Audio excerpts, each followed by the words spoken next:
নমস্কার, আপনারা শুনছেন উত্তরের কণ্ঠ। উত্তরের কণ্ঠ থেকে আমি প্রভাত বসাক, তুফানগঞ্জ, কোচবিহার। বিষয়: ভারতের বাম দলগুলির অস্তিত্বের সংকট। এই পর্বটি বেশ কঠিন ও গবেষণা সাপেক্ষ। তবু দেখা যাচ্ছে পশ্চিমবঙ্গে বাম দলগুলি বিশেষ সংকটে পড়েছে।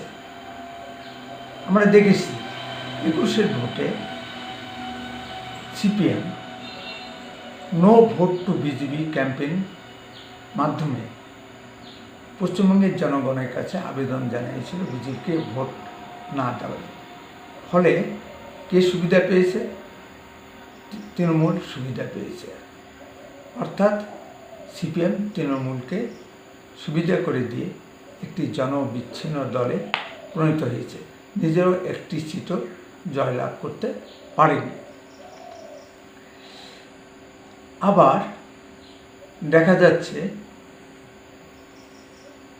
যে সিপিএম আগামী 27শে অগাস্ট পশ্চিমবঙ্গের নিরপেক্ষ ছাত্র সংগঠন যে নবান্ন অভিযান চলো ডাক দিয়েছে, তার বিরোধিতা প্রথম থেকেই শুরু করেছে।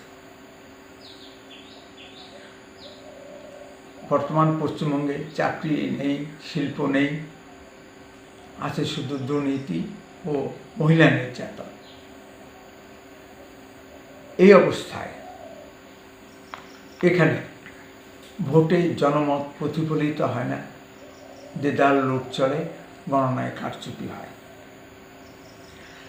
পশ্চিমবঙ্গের জনগণ বিভিন্ন রাজনৈতিক দলে বিভক্ত। এই সুযোগ নিয়ে তৃণমূল এখানে ক্ষমতায় টিকে আছে। আরজিকর কলেজ হাসপাতালে তরুণী চিকিৎসক ধর্ষণ ও খুনের ঘটনায় আমরা সকল পশ্চিমবঙ্গবাসী স্তম্ভিত ও আলোড়িত। এই ঘটনা নিয়ে শাসক দল, বিরোধী দল যে যার মতো আন্দোলন করছে, রাস্তায় নেমে।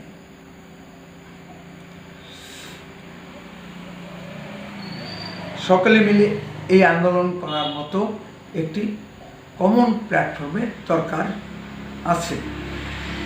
দেখা গেছে গত 14ই আগস্ট একটি মেয়ের ডাকে পশ্চিমবঙ্গের লাখো লাখো মহিলা রাস্তায় নেমে এসেছিল এই ঘটনার প্রতিবাদ করতে।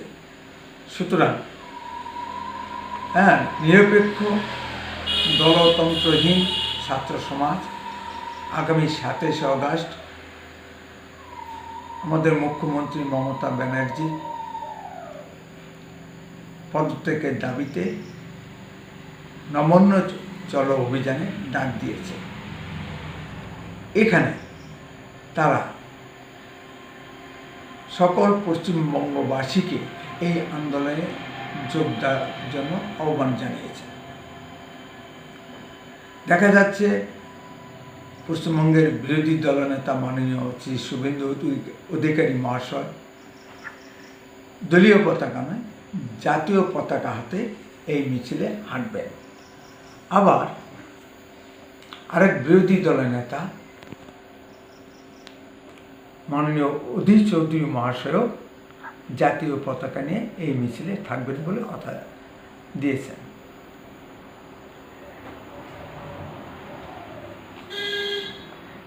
নিরপেক্ষ ছাত্র সমাজের পক্ষ থেকে পশ্চিমবঙ্গে গণতন্ত্র প্রতিষ্ঠার দাবিতে এই আন্দোলনের প্রথম দিন থেকেই সিপিএম বিরোধিতা করে আসছে। সিপিএমের যুবনেত্রী শ্রীমতী মীনাক্ষী মুখার্জি একটি প্রেস বাইট দেখলাম।